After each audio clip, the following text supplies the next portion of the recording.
Welcome back to another live edition of the Chronicles of a Gooner, the Arsenal podcast, brought to you by 90 Min.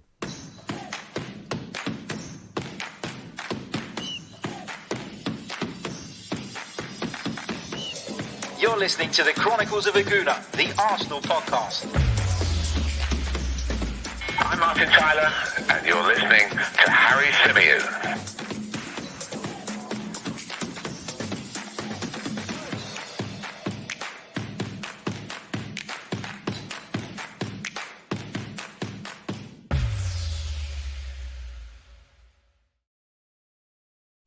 Hello and welcome back to another live edition of the Chronicles of a Gooner, the Arsenal podcast, brought to you by 90 Min. As ever, I'm your host, Harry Symeou, and as we continue our build-up towards the game that Mikel Arteta has described as a final, I'm delighted to be joined by a very special guest. I'm joined by Jess from She Knows Arsenal. Jess, how are you?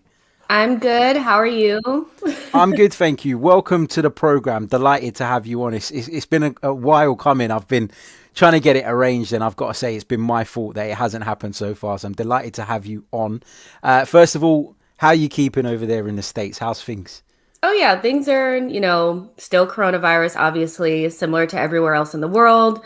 I'm a little bit worried. I know we kind of talked about this backstage a little bit, but I am worried about summer coming around. Our summer comes a little bit quicker than others, and I just don't see people not going to the beach, not going out, not doing what they want to do. So I'm a little bit worried about it, but I'm hoping that, by the time we get to the summertime, maybe things have calmed down, but it's just like that weird in-between space. We're locked down, but we're not, so I don't know. I'm just praying that we can get through this as a country and as, worldwide and all that kind of stuff, because this has been going on for a year now, For sure. And it's made us realize, I think, that we take a lot of things for granted. I mean, I used to take it for granted going down to the Emirates Stadium. I've really missed that. It's a massive part of my life. And I know there are worse things in the world, of course, that people are missing out on. But for me, it's been tough. You live at home, you work at home, you eat at home, you sleep at home. There's no real ability to go anywhere and get back to normality. So it has been tough. But let's turn our attention to the big game. Now, Mikel Arteta has been speaking ahead of the game against Benfica tomorrow night. We'll be bringing you a live watch along right here on the Chronicles of a Gooner YouTube channel. So if you're listening to us via the audio platforms, then feel free to wander over to the YouTube channel and you can join us for live coverage of that one. It's huge. And I can't help, Jess, but look back at the first leg and feel as though Arsenal should have done more. We've discussed it on previous shows. Arsenal should have really put the tie to bed by now. How worried are you that we might live to regret not killing Benfica off in that first leg? I'm very worried about it, to be honest, because for me, with this particular Arsenal team, the other team doesn't necessarily need to beat us to win the game. We can beat ourselves, and I think that that's ultimately what's been going on. It's not like we're always the worst team, A lot of times we have the better chances. We have the most possession, it's just we didn't take care of business. And that's ultimately what happened in the very first leg. If Aubameyang finishes one or two of those chances, we're not talking about this. We're through. We're happy. But now we have this sense of nervousness, a little bit of sense of regret. So, I just think the team needs to come out ready to go. Like, it's not just about Arteta, it's about the team. They have to mentally want to get out there, get a goal under their belt early. And then, my biggest fear is that we'll get to the 60th minute 0-0 and then Benfica tries to go for it. That's the last thing we want to happen, with a shaky, nervous, unconfident Arsenal side. So I'm a little bit worried. I'm sure that they're probably a little bit nervous, but they have to shake that off because this is the most important game of the season. For sure it is. And you mentioned Mikel Arteta there. There's been a lot of debate lately around whether he is the right man to take Arsenal forward. Arsenal find themselves in an unacceptable league position. There's no getting away from that. But I feel that there is some progress. I feel like sometimes you have to scratch a little bit beneath the surface to find that progress and to be able to identify the areas in which we have moved forward. But where do you stand on Mikel Arteta, Jess? How are you feeling about him and whether he is the man to be trusted for a little while longer? It's so difficult because it's like I like Mikel Arteta. So I like him as a person. Like I think he articulates himself well. I feel like he's trying to play football the right way. He's trying to do the right things to get Arsenal where they need to be. But ultimately, he's such a novice manager that I feel like a lot of the mistakes that he's making, they wouldn't be as egregious if he had a better squad. We don't have the greatest squad. We don't have a very experienced manager. So I feel like that combination together is not really working, especially with a club of Arsenal's pedigree. It's just 10th place and potentially out of every single competition in February, early March, to me is unacceptable. But based on the fact that Arteta is inexperienced, you do have to give him a little bit of a leash, right? I think for me, I think Arteta is a great coach. I give him all the credit for being able to set the team up right. What's happening with Saka, with his growth this season, even Pepe to a certain extent. Like a lot of these players have improved based on what Arteta has done on the training pitch. But what I do question is Arteta, the manager. And that is the part of Arteta that needs to improve, and it needs to improve quickly. I don't think it should take Arteta, 3 seasons to figure out how to make this work. I think I want to see progress game by game by game. But again, the squad is not that great. So for me, I'm just in that in-between space of this is inconclusive, whether he's the right man for the job. I think that there's been too many things happening outside of the actual pitch that have kind of changed the trajectory of what he's trying to do. So for me, I'm like, I know he's not going anywhere. I think a lot of Arsenal fans need to understand that. Like, I don't think he's going anywhere, even if he loses this game tomorrow. I don't think he's going anywhere. Agreed. So, yeah, I think we need to give him a transfer window where he's actually backed. If he's not backed, they sold him down the river. But if he's backed and then we get to next December, and we're still in the same place, then we need to start asking questions. But right now, for me, it's just, I like him. I think he's doing the right things, but I think the combination of the bad squad and him being inexperienced is not working. So something needs to give. The squad needs to get better and he needs to improve, period. Yeah, I completely agree with that. And I think as a manager, he has at times shown an immaturity, a lack of experience. I think his handling of certain situations at times with certain individuals has maybe been found wanting a little bit, and he could improve in that sense. But I think that people very quickly forget what a difficult job this was when he took it. And you've got to consider all the things that you've mentioned, the off the field stuff. That I think the pandemic has had a massive impact. Not having fans in the stadium, some would argue that he's actually benefited from that, because a packed Emirates Stadium would not accept some of the performances that we've seen on our own patch this season. And I agree with that. However, you can't underestimate how hollow it must feel being a football manager or being a football player and playing in an empty stadium. And I think he alluded to that in today's press conference, that it has been very difficult and a bit of an issue. And I think that he will, he is looking forward to fans coming back. One of the big bits of news that came out of the press conference today was that Thomas Partey is in contention to face Benfica. Now, call me negative, but I'm a little bit worried about this, because we've already seen him come back once and break down because he was brought back too early in the Tottenham game after he suffered that initial injury against Villa. Picked up a separate injury this time, so it's completely non-related, but I do worry that a hamstring problem, to recover from it so quickly, doesn't quite feel right with me. And I still wouldn't start Thomas Partey tomorrow, even if he does pass the fitness tests. Where do you stand on it? Thomas Partey needs to stay out a little bit longer. I just think if we want him to be usable for the rest of the season, I don't see why we would bring him into this match. It's too, if you remember, if you go back to the Tottenham game, you could tell that Thomas was trying really hard to impose himself on that game, but he wasn't 100%. He'll do the exact same thing in this Benfica game, knowing how important it is.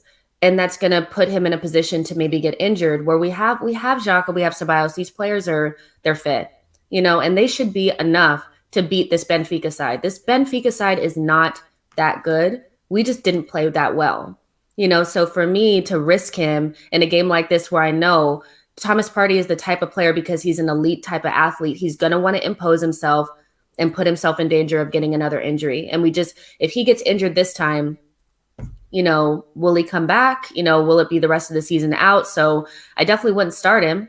I maybe have him on the bench just in case, but I think Ceballos and Xhaka should be able to handle this. I mean, it's Benfica. They're going to sit back. I think they're going to do exactly what they did last time, sit in, try to be really structured and just kind of hold their shape. And then at 30 minutes out, if it's 0-0, then they'll try to go for it. I don't see them coming out on us. I don't see anything like that. So I wouldn't risk him. I think Arteta needs to learn. Don't risk particular players, even if they're in your ear saying, I'm ready.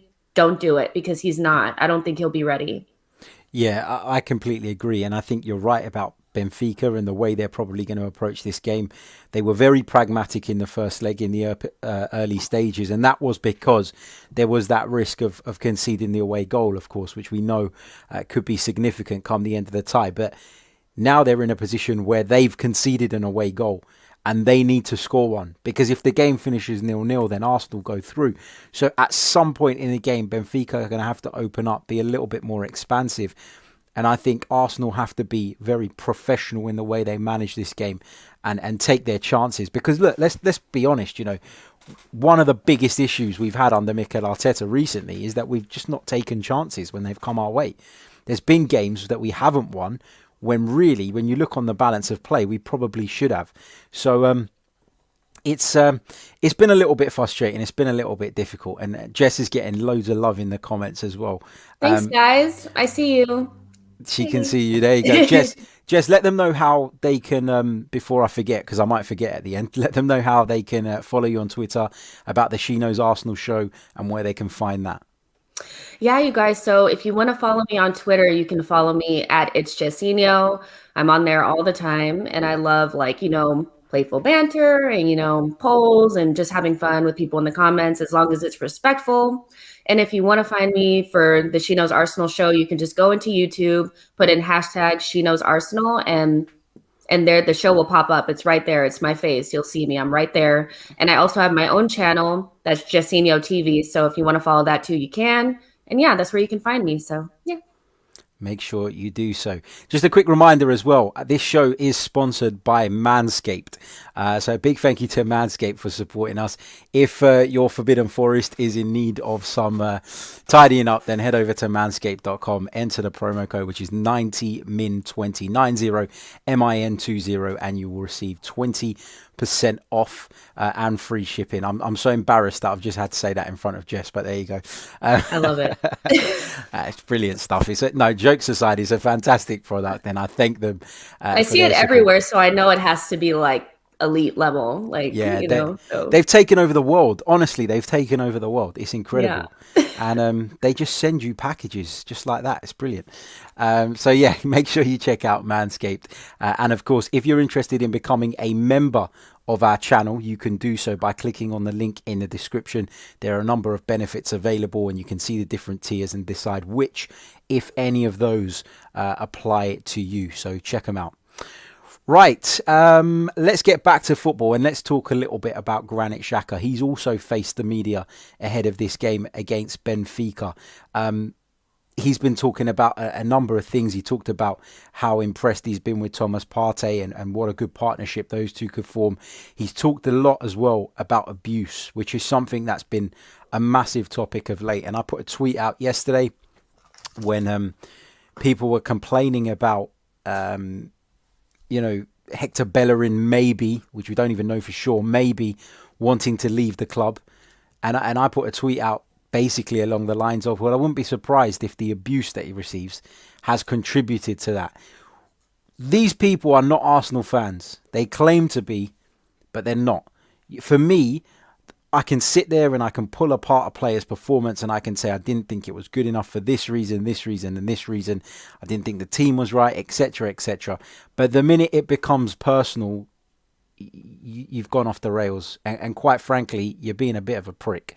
There's no need for it. Granit Xhaka's spoken about it, about the abuse that he's received towards his kid, towards his wife.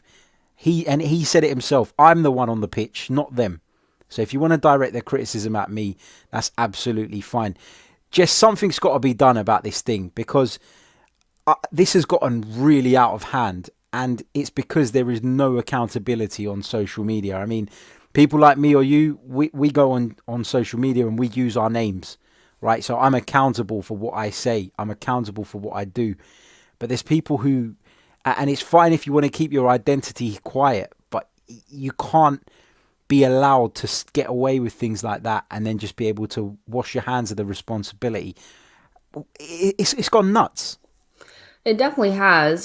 For me, I don't understand it. I really, it just doesn't make sense to me why you would go on to anybody's page, whether it's, a football player or just some other person, and abuse them, talk about their family, wanting them to commit suicide, or you want their kid to whatever. Like, those types of things I don't get it. It doesn't do anything but make you look like an ass. Like, I'm sorry, I don't know if I can say that, but that's what it is. So in regards to what we can do, it's difficult because it's already out of control. It's to the point where, Twitter and, the social media, they can't really, they're having a hard time policing something that people feel like they have the right to have, which is the freedom of speech. Right. And I don't think they want to police it to the point where they lose a lot of users, because a lot of people come onto social media to speak their mind.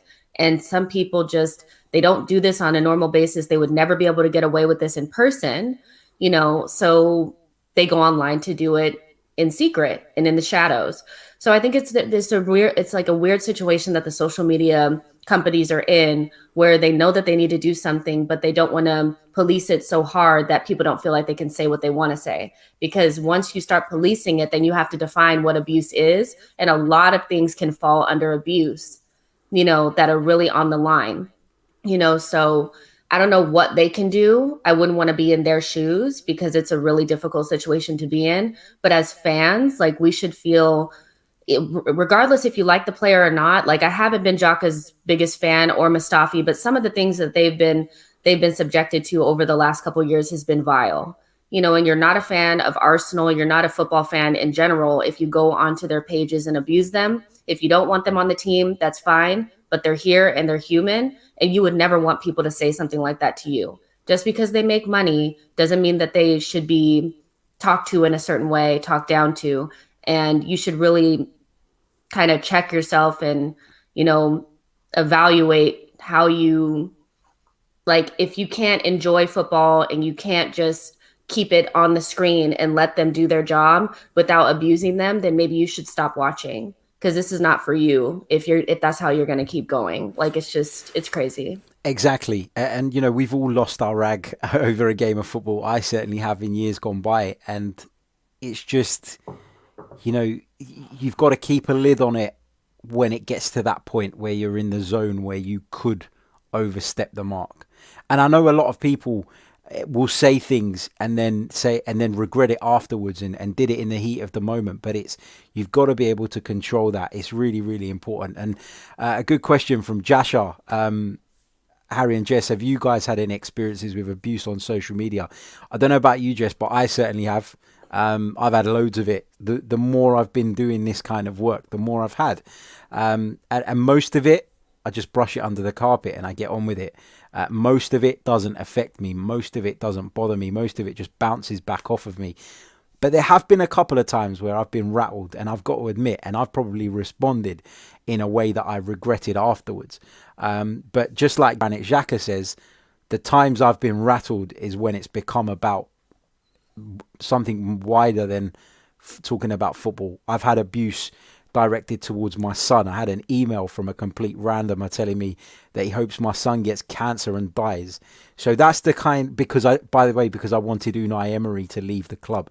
So that line, once that line gets crossed, you just escalate things to a whole new level. So I've had plenty of experience of it, and I can understand why players may fall out of love with a club off the back of that, may want to leave off the back of that, and why players looking in at the club from the outside, potential sign-ins, would think, do I really want to come and play for this fan base? Yeah. I mean, I've never been abused before on social media. up to this point. I mean, people have said mean things to me, but it takes a lot for me to get upset over things, because if you're a faceless individual on the internet talking about things that you don't know about me, I'm just going to ignore you. So I've been called an idiot and, this and stuff like that, but no abuse to the point where I've been like super upset. But I have seen things about other people that I think is just, I don't understand, Ari, I don't understand it. Like, it's not, I don't know what they're getting out of it. I don't know why they take it to that level, but for somebody to say that you want somebody in their family to die or something because of a coach, or again, you need to sit down, by yourself in a corner and really evaluate your life, because if you can't just be a part of this community without abusing people, then you don't need to be in it, period, Agreed. Let's go over to the comments as well and see what you guys are saying. Lots of people sort of condemning the abuse on social media and talking about how disrespectful it is, and I completely agree with that. T Talks also says, though, online abuse will never be completely eradicated. Deterrents need to be put in place, but sadly, it'll only be more likely the bigger the platform becomes. Yeah, look, I agree that it's impossible to get rid of it, but there's got to be examples made, I think, of the people that do it, so that it does calm down a little bit. Let's get back to the football, though, and a lot of people were feeling quite dejected after that Manchester City game. Me, not so much. I looked at it as a game that I didn't really deep down think that Arsenal could win. I might have, tongue-in-cheek, predicted an Arsenal win on a couple of different shows, but really deep down, if I had to bet my house on it, I wouldn't have bet on Arsenal to get anything out of that game. We stayed in the game for 88 minutes, having conceded a stupid goal early on. What was your assessment of the Manchester City game, and what was your feelings coming off of the back of it? Okay, so I'm going to be honest. Like, you're saying that we were in it in the scoreline, yes, but I think in reality we weren't. Like, I didn't feel like we were in it. If it was one of those, like, we don't look like scoring, at all. It was just like a really weird feeling, because it didn't feel like either team was really pressed about it. It was like our team was like, cool, not gonna win. They were like, cool, 1-0. So it was like it was disappointing to me, because all I really asked for was a performance. Regardless of who was out there on the field, even if it was a rotated squad, I kind of felt like I wanted to see them really go for it. But I think the occasion, the early goal against, and just the fact that that team was super, super strong, just kind of took the wind out of our sails, and we just kind of never really put a foot forward to like try to do something in that game. I know that we had some decent buildup, but we had like, did we have a shot on goal? Like, I'm not sure. Like, it was another lackluster performance against a team that I know is probably the best team in Europe, so we're not expected to do anything. But I'd just like to see us go for it once in a while. But with Arteta, I'm noticing that he's really risk adverse, a little cautious. So I don't know why I was thinking that there would be like some like, okay, let's just go ahead and do it. He was always going to be, in the system, stay structured, stay in your shape, then just kind of attack in a certain way. So I would say I was more disappointed by the fact that we didn't really put in a performance, and it just kind of felt like we just accepted the 1-0. That's what it felt like to me. And the fact that if we were going to just kind of put in like a, just a medium type of here we are type of performance, not really going after it, I think certain players probably should have been rested for the Benfica game, like Saka, maybe Tierney. I think now that I'm thinking about it, they're probably trying to play him into some form, but yeah. Saka, maybe even Aubameyang could have rested in that game if we weren't really going to try to like win it.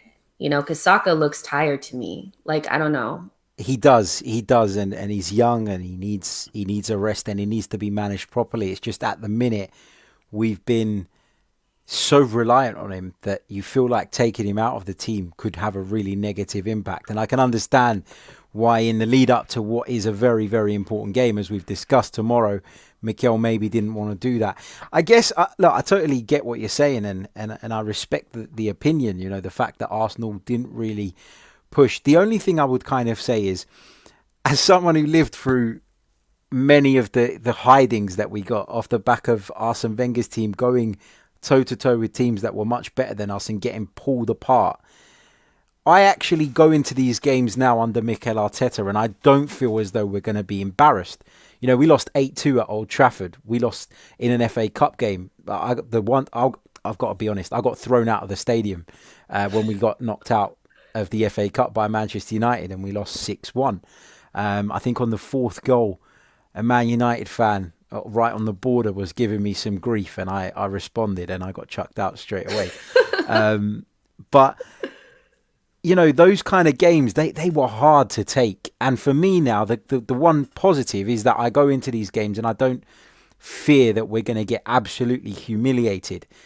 And I think from Mikel Arteta's point of view, I know it seems a little too risk averse and I know it feels like we don't really have enough about us to go and take the game to them. But to me, the way I would look at it is it's part of the confidence building.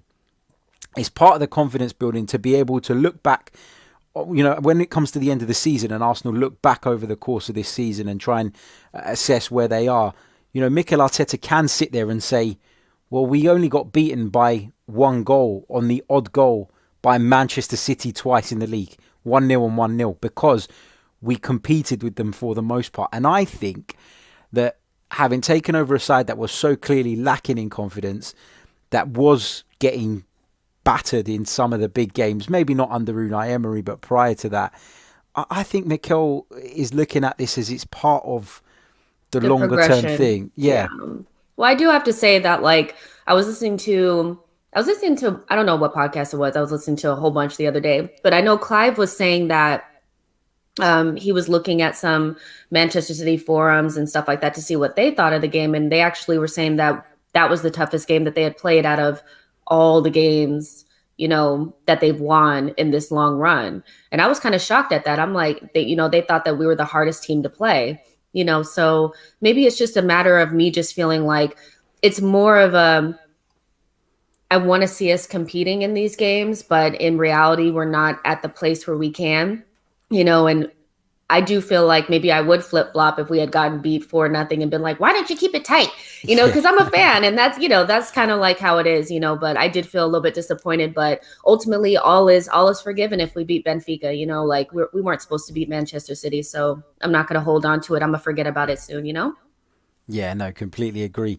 Going into the Benfica game then, it very much is Europa League or bust now, isn't it? It feels as though the Premier League, you know, whilst it's not mathematically possible for us to qualify for Europe, it does feel like it is very, very unlikely now.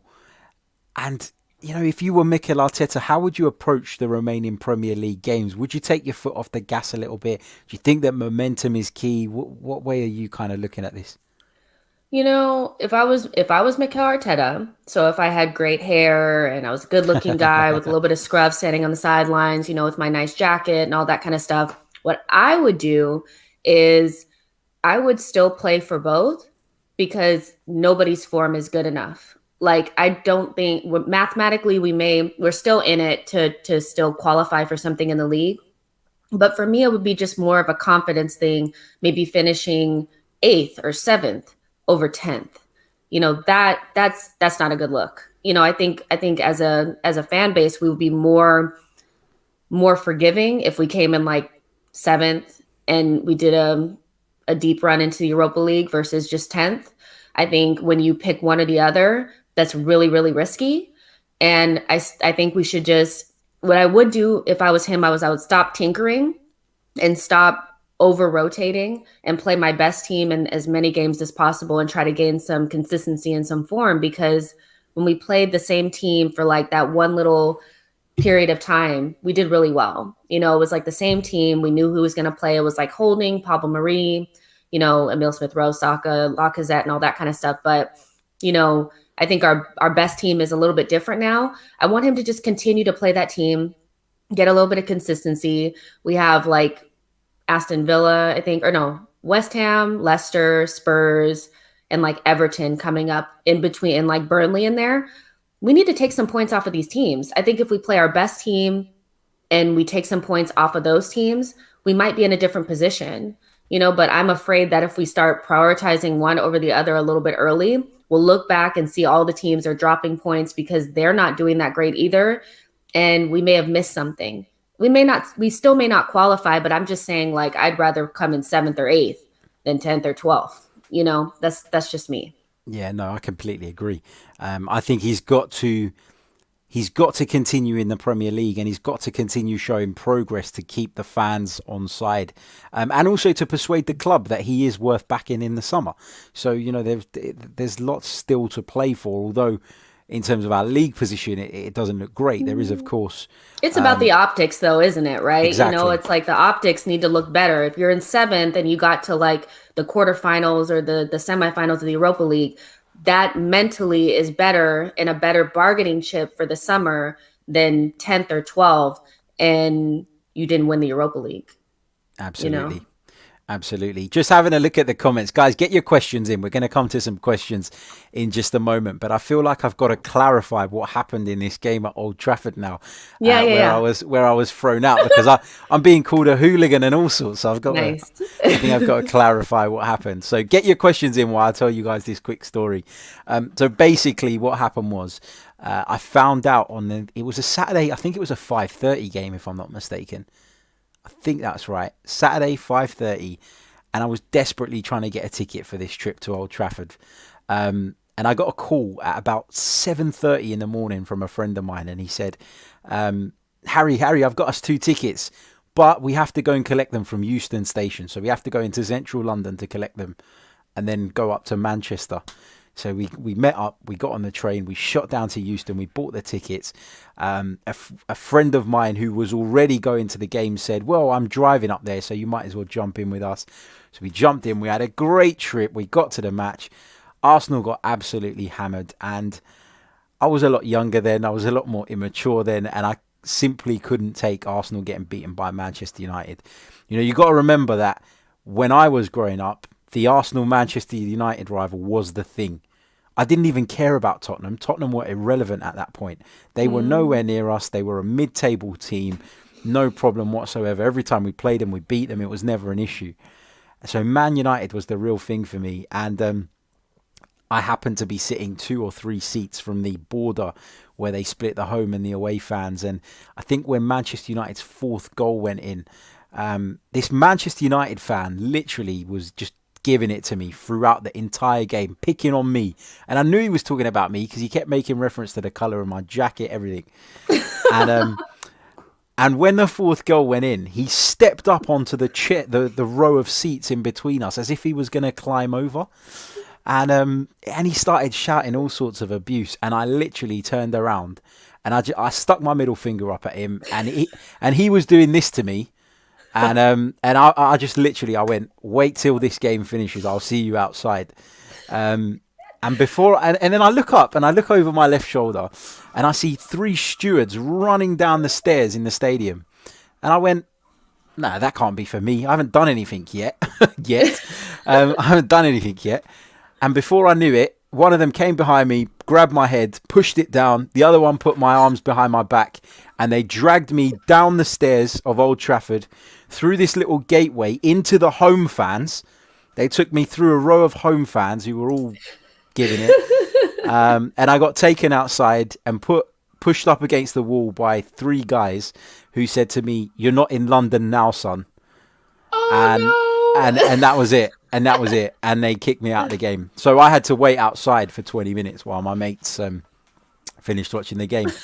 And then we left and went home. But yeah, it was a horrible thing. But that's so funny, though. Maybe it makes me a bit of a hero. I don't know. We'll see. I didn't actually hurt anyone. This is hilarious to me. I've never seen anybody do that in real life. That's so funny. Literally, the guy was doing this, and I was like, yeah, you know what? I'll do it back, whatever. But yeah, crazy. Enigma says, sorry for that. You never even got a punch in. Chris says, love the fact you got chucked out of the ground. Thug hooligan. Yeah, look, I didn't get to that point, but at that age and the way I used to be when it came to Arsenal at that point, I might have actually gone a little bit further. I'm not even going to lie. So thankfully I got stopped before that happened. Right, let's go over to some of your questions whilst you're all throwing the hooligan comment at me. I love it. I love it, exactly. This is a really good one from Harry, one of our members. He says, if we lose to Benfica, how does Arteta convince the fans that he's the right man to take us forward? Can we quote the FA Cup run? Can we talk about a bit of better form since playing a number 10? Jess, I'll let you go forward on this one. If you were now making the case to the Arsenal board as to why they should keep Mikel Arteta in the event that we go out of the Europa League, what would be the things that you look at and point to?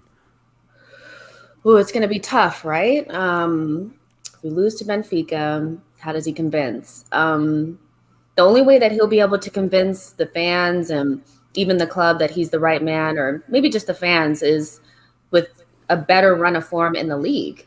If he loses now and he's out, he has absolutely no excuse but to play your best team every single game from this moment on. And for me, it would be he would really need to improve in the league to a point where it's not 20 minutes here, 45 minutes here, a little run of form here. Like, he needs to put in some sustained form. I was saying that, he would be in the Europa League and maybe try to get into 6th or 7th or 7th place or something like that. I would think that he would need to be knocking on the door for Europe at least, to convince. It's not all about the results and where we finish in the league, and but it's just because some of the football has been so dire, and then on top of the fact we're in 10th or 10th place, it's bad. So I think if he loses to Benfica, he needs to be knocking on the door for Europe and playing a decent brand of football, moving forward. I mean, I'm not going to kill him because I know it's very unlikely that we'll win the Europa League. So if we go out now or we do a deep run, whatever. But for me, Arteta, at the bare minimum, regardless of what competitions we in, I need to see a better brand of football, playing 90 minutes well, and taking some points off of the teams that are above us, in this next run here, so.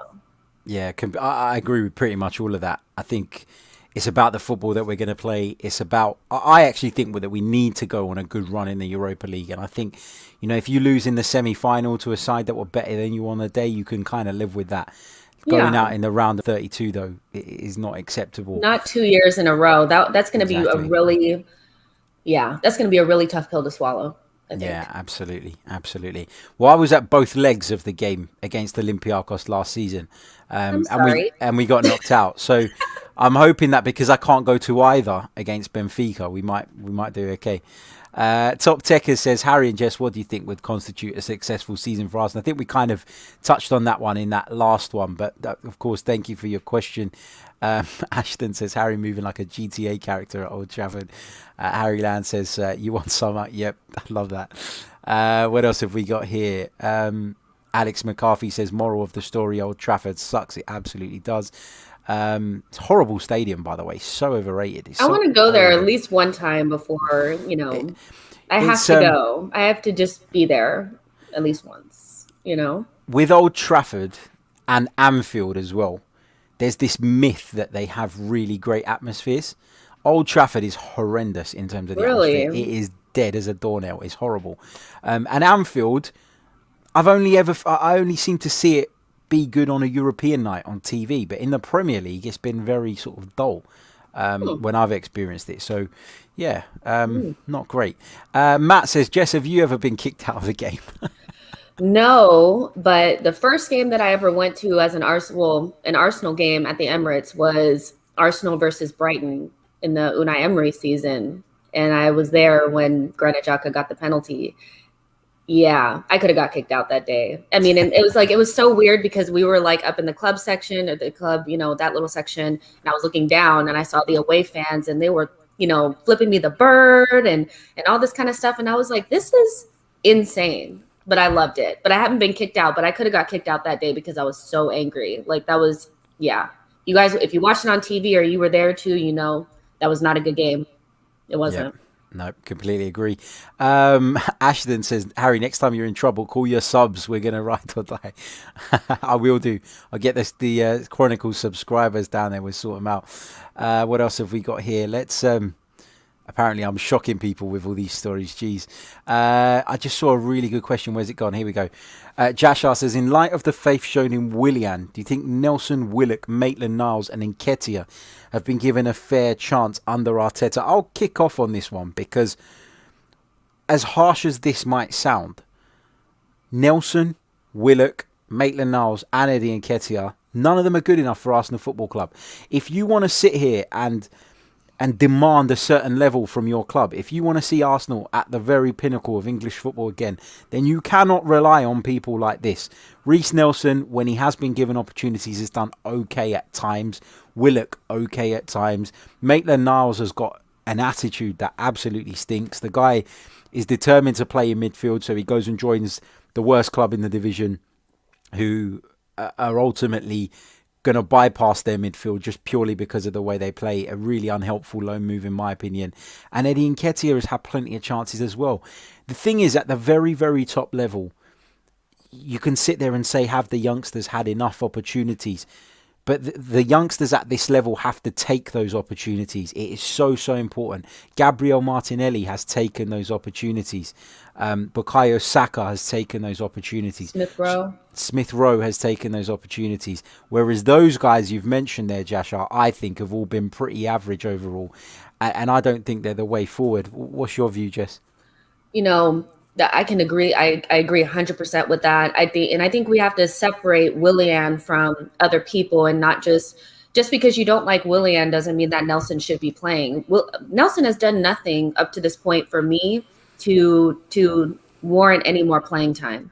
Whenever he goes out there, he doesn't have end product, you know. And as a young player trying to break into the Arsenal side, it may be okay to have, you know, skill and to show promise at Crystal Palace and their academy and stuff like that. But at Arsenal, like as a young player that's trying to break through, you have to be a special talent. And you're seeing that it's Emile Smith Rowe and it's Saka and Martinelli. They're all special talents.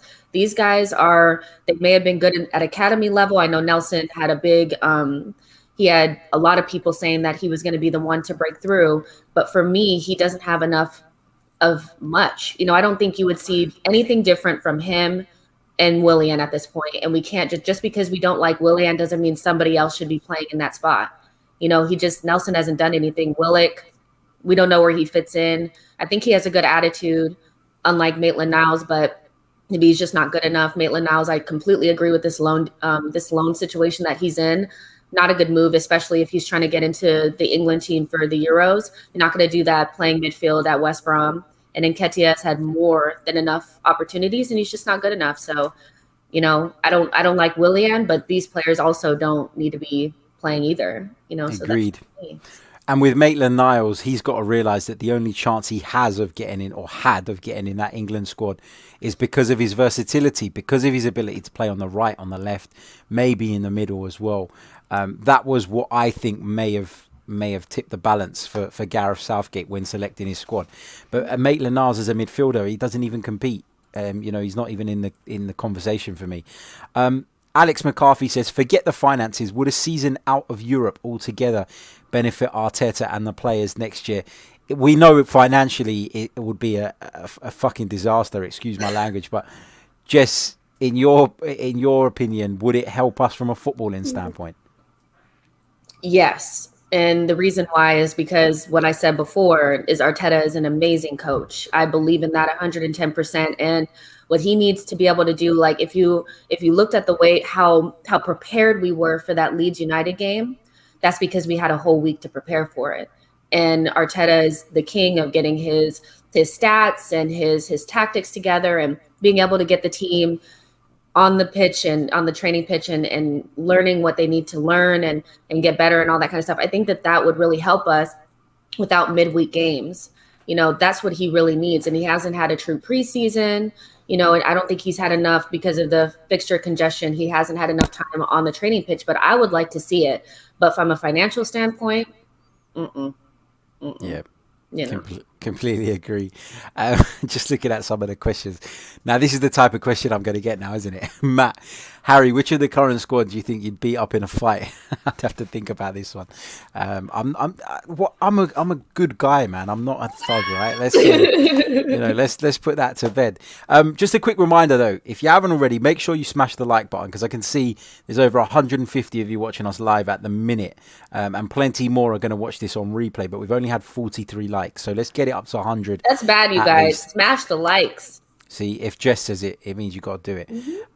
Jess, this is one for you. And as it's your first time on the show, I'm going to put this one to you. What made you become a Gooner? I'm always interested to know how fans from overseas end up falling in love with Arsenal. Because for us, I'm not going to say, it's kind of easier, of course, because of the proximity to the club, because all our friends at school and all of that, everybody's into football here. It's our main sport. In America, though, it's not the main sport. And how did you end up following a club like Arsenal?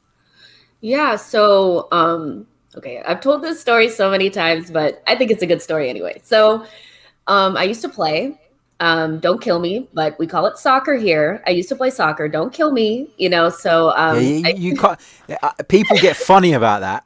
And I don't understand why.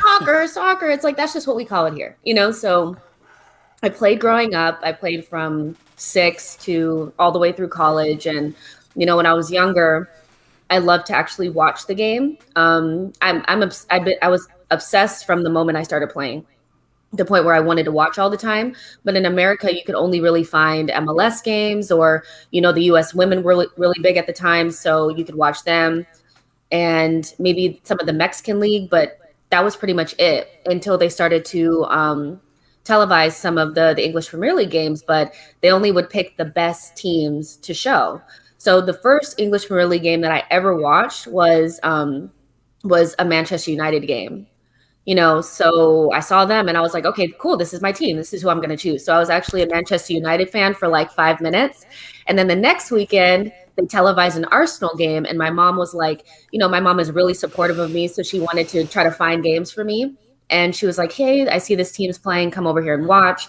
And we started watching, and it was Arsenal. And my mom literally was calling Thierry Henry Thierry Henry. Look at this Thierry Henry. Number 14 is so good, so I'm watching, and it's, Edu and Gilberto and Lauren and Ashley Cole. And for me, I was always the only Black kid on any soccer team that I was on, or any team I was on, in any class that I was in. So seeing a team full of Black players that were really good was really good for me. Like, it made me, it was really good for me.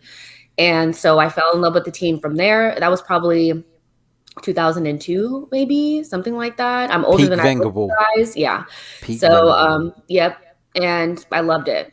So I've been a fan ever since. I was able to go to Highbury, but not for a game. I've done a tour. And so far I've been to 2 Arsenal games in real life. And as soon as coronavirus is done, I'm going. I need to go to like 4 or 5 games because I miss it. I miss it. You need to pick a nice period where we've got a few games in a row that you can get to. That would be good. Mm-hmm. Interesting story. I'm not going to lie. I'm a little bit disappointed that you like Manchester United first. That's all I knew. That's cut deep. That's cut deep. Of all the teams. But I switched right away. Like, I was like, oh no, this is my team for sure. So yeah. We can forgive you for that then. We can forgive it. Brilliant stuff. Right, guys, get your predictions into the live chat for the game against Benfica. I'm going to be bringing you another stream prior to the game where I'll be going through my team and prediction, as I always do. But in the meantime, get your predictions in. Just remind us again how people can keep up with your excellent work. They can see your Twitter handle on the screen. It's Jessinho. But for your YouTube channel, how can they find it? How can they find your show? Yeah, so for Shino's Arsenal, at the moment, it's on the Bearded Gooner's channel, and I highly suggest that you subscribe to his channel as well. He does really good work. So if you just go into the YouTube search bar, put in the Bearded Gooner, and you'll find Shino's Arsenal, that show, and all of his shows, which are really good. And I also have my own channel, Jessinho TV. Just put it in the search bar. You'll see my face, and just subscribe. So that's where you'll find me. And yeah, I'm going to be doing some more live shows, and she knows Arsenal is obviously it's every week. You know, we do the post-match show and all that kind of stuff. So yeah, I'll see you there. Make sure you go over and check it out. I'll update the description as well and drop a link in there too. Let's see what you guys are saying in terms of your predictions. V Rogue says 2-0. Mr. A says 3-1 to the Arsenal. French Beat says 2-1 Arsenal. Ultima Spell says 3-0. Ashana Bode, I think I've said that right. It says Arsenal 4, Benfica 1. KC says 2-0 Arsenal. And Pat Moyle says, we just have to keep a clean sheet. 1-0 will do. Jashar says, after the social club, I've retired from the predictions. Jashar, was it you that did it last week? Because the results are in, by the way. But we're recording a social club tonight, so I won't reveal it yet. But what I will say is, Jashar, you didn't do too badly, mate. You didn't do too badly at all. But join me tonight for the social club. We'll be discussing it a little bit later on. Right, that brings us to the end of the show. Jess, thank you so much for your time. And I know the time difference is quite big as well. So I really appreciate you fitting it in. Love to have you on again soon. And thank you so much. Thank you for having me. I've had so much fun. And yeah, we'll do this again sometime. For sure. Make sure you check out Jess on social media and, of course, her brilliant work over on YouTube. We'll be back very soon with another live edition of the Chronicles of a Gooner. Until then, take care. Hit the like button on your way out. All the best.